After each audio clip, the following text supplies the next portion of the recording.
Live, local, late breaking. WVTM 13 News at 6:30 starts now. It's an event that comes just once a year, the premier HBCU event in the nation, shining a light on Central Alabama. But this is much more than a game. It's pride, tradition, and family. Friends, family, every year, man, you get to see these same faces. For more than 80 years, these teams have come together to put it all on the line. But what happens on the field is only part of the story. At the end of the day, man, it's all love, and it's always been there. This is the Magic City Classic. We are in serious tailgater mode here at Legion Field. Less than 24 hours from kickoff, the energy continues to build around this year's Magic City Classic. Welcome to Legion Field. I'm Guy Rawlings. And I'm Lisa Crane. You can see the tailgaters behind us here. There's this lovely low-hanging charcoal smoky haze just hovering right above the tents and the motorhomes out there. The smells, the sounds. This is the Classic. Oh man, it's flavor. Amazing. Talk about flavor, right? Oh yeah. So much flavor, so much sound. It's a lot going on here. It kind of attacks all your senses and gets you going. Even though we're still over a day away from, or well, less than a day away from the football game. Well, we'll have more on the Classic in just a minute, but let's toss it back to Chief Meteorologist Jason Simpson for a look at your weather. Things are pretty quiet around here tonight. It's a great night for high school football, but it's a lot warmer than you would expect it to be in late October. We're still at 80 in Birmingham. Tuscaloosa's at 79, Alabaster's at 77, lower 70s up to the north around Cullman, Albertville, Gadsden's at 76, Pell City and Sylacauga right now at 72. So here's where we're going for the rest of the evening. Between now and 11 p.m., it's still generally at or above 70 with a light southeast wind. Overnight, we only drop into the 60s, so it does not get all that chilly tomorrow morning. In years past, it's been cold and it's been wet at times for the parade. Tomorrow morning is just about near perfect. About 67 degrees, 8 a.m. in Birmingham. Tailgating, midday, lunchtime, about 80, and then mid to upper 80s tomorrow afternoon, near a record high for the Classic. This year, it looks like we'll start cooling down quickly, though. Next week, I'll show you what your Halloween forecast looks like coming up. Guy and Lisa? All right, thank you very much, Jason. Well, this is the night. This is probably the biggest night because the game is tomorrow. This is tailgating night. The official tailgating is tomorrow, but we know this has been going on for a while now. And you see people milling around. It's almost like a family reunion. Yeah. I see a lot of people hugging, whether they're wearing the same colors or not. Right. So it's really all love out here at Legion Field tonight. And a lot of tailgating going on. Let's toss it out to Gladys Bautista hanging out with the folks. Yeah, Guy, Lisa, it is exactly like what you said. It's family, it's fun, it's community. That really is what the Classic is. We're out here now. We're in Lot M, and as you can see, the DJ is going. We got some lights out here. We got food on the grill. We got a whole bunch of stuff going on out here, and this is not the only tailgate out here. I mean, just think about dozens and dozens of people doing exactly what we're seeing right now. We have Michael Triplett with us. And Michael, when we checked back in around 6 o'clock earlier, you had just put this on the grill. The food is looking good right now. How are you feeling? I'm feeling good. I'm great. You've been doing this for a long time. Talk to me about why you've been coming back here to Legion Field to tailgate, to be part of the community that is the Magic City Classic. To be with the family, and this is what we do, and just enjoy the atmosphere. And it looks like you've been seeing a whole bunch of people around here. Do you see the same people every year? Are you meeting new friends? What's that like? I meet new friends, yeah, but I see some of the same people every year, but I meet a whole lot of new friends too. All right, and of course I gotta ask, who are you rooting for today? Alabama State. Alabama State. ASU. Go Hornets. Wait, hold on. Go Bulldogs. Go Bulldogs. They ain't getting in that easy. ASU.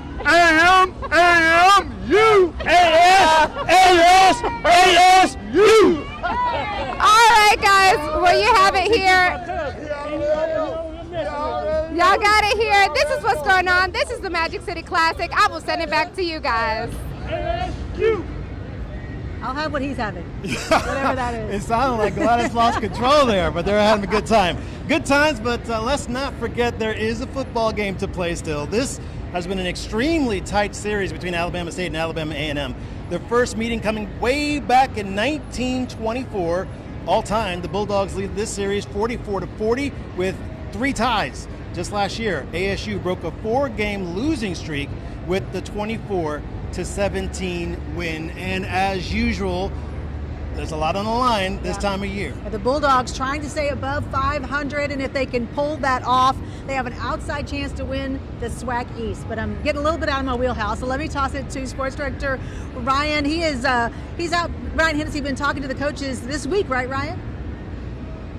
Yeah, I'm inside a quiet Legion field. I'm jealous of where Gladys is at. The party, you can hear it from outside, but inside it was all business today for Alabama State and Alabama A&M. Another matchup, another big rival game. They say they mark this one on the calendar every year, the biggest game of the year. Let's start with Alabama A&M 3-3 on the season. Head coach Eddie Robinson Jr. in his second season. What did he do in his first season? Just win the Magic City Classic, a game that he played in as a Hornet, as a player before his NFL career, trying to keep that winning streak alive against Alabama A&M. I think we're both competitors. I mean, they want to win, we want it just as bad. So I think that's the beauty of this game. Most of these games come down to the last second play. We know it's going to be a big game, and some kid, like I said, a kid we probably never heard of is going to make a big play at the end of the game, and everybody's going to cheer him and pick him up, and it's going to be a great deal. Now let's focus on Alabama A&M. The Bulldogs and head coach of A&M, Connell Maynor. What a character he is, such a great coach, a little bit of a comedian as well every year at the press conference. He's been at Alabama A&M since 2018. We talked about how he lost last year. That one stings, and he wants to change it this time around. You always want to get revenge, but we got to take it as one game at a time, take care of business. It's the classic, man. It's a classic. We've been fortunate enough to win 4 out of the last 5. And so we don't want them to get on no winning streak. So we need to get it back, get that trophy back in Huntsville this year. Get that trophy back to Huntsville is the name of the game for Connell Maynor and the Alabama A&M Bulldogs. But it's been getting louder and louder, Guy and Lisa. And I'm leaving. I'm going outside to check out these tailgates. Back to you guys. All right, Ryan, thank you very much. You know, this game is important for the fans, but it's a big deal to the city, too. That's so true. You know, this week on Wednesday is their annual media day, and Mayor Randall Woodfin was there and spoke, and he was a little short this year. All he said pretty much was, happy Classic Week, go Bulldogs, go Hornets. So I thought I'd walk him down to ask him just a little more. All right, Mayor. You've been around through a lot of these events. This is the 82nd annual. What does this event mean to you? I think it's just the best of Birmingham. The 82nd Magic City Classic between Alabama A&M and Alabama State. The Hornets and the Bulldogs present not only to Birmingham, but presents to the world a showcase of what's best of Birmingham. These two institutions, it's more than what's on the gridiron. It's also what's happening throughout the week, and what these two institutions mean as it relates to investments in education for our young people. And an investment in the city as well, keeping them here and keeping the money in our area. This is a sincere, positive economic impact as it relates to our hotels, our restaurants, our bars, and all the other activities that take place outside of the actual football game and a parade. Right now, if you head to Legion Field, literally scores of people are already there tailgating. As each day goes, it builds up, and so the crescendo of Saturday and the game and the post-game, we're excited. How important is it to the city in the big picture? In the big picture, investments in the Magic City Classic is supreme. You want to talk about not just an economic impact and an economic return, but what it means when we send high school graduates off to go to Alabama State and Alabama A&M. They get to come home, not just this week, but after they finish college, after they finish their university experience. There's ample employment opportunities waiting for them to come home. Congratulations on keeping the events here and keeping it popping. You know, because not too long ago, there was talk about making this series a home-and-home series.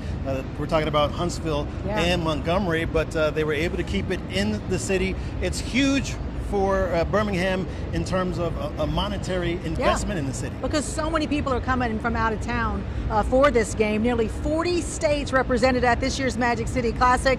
Tailgating spots have been sold out for weeks now. Thousands of people are expected at the game. Those same people are going to be staying in our hotels, eating our food, having a blast around town, spending some money. The result is nothing but positive for the city of Birmingham. Well, when we really think about what this really is.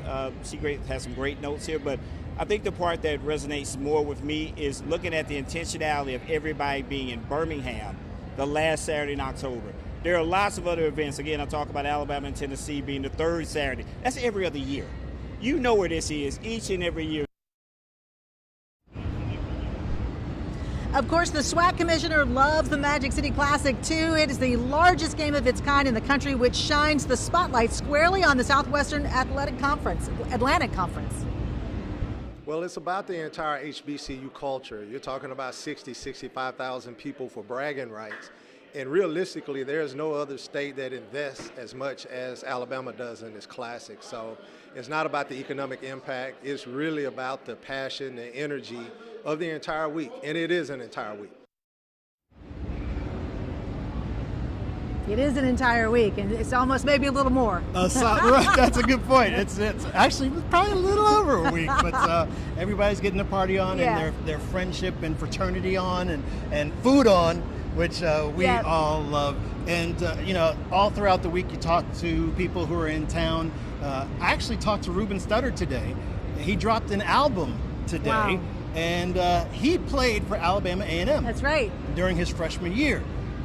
He was an offensive lineman. Is he going to be here them. for the game? He's not going to be here because he's on tour with Clay Aiken in Missouri this weekend. So. Anybody else famous you talked to today? Not really. Okay. Well, still a lot more to go to this Magic City Classic special. An annual tradition on the Friday before the game. We'll take you inside this morning's Ricky Smiley Morning Show in just a few minutes. Plus, thousands of people are in town for this game, and the events leading up to it. For some, this week is about more than just a game. How one lawmaker is using the attention to spotlight the importance of breast cancer awareness. And from events leading up to the game to game day information, we have you covered all in one spot. Check out the WVTM 13 app. It's free to download. Just find the article right there on the homepage.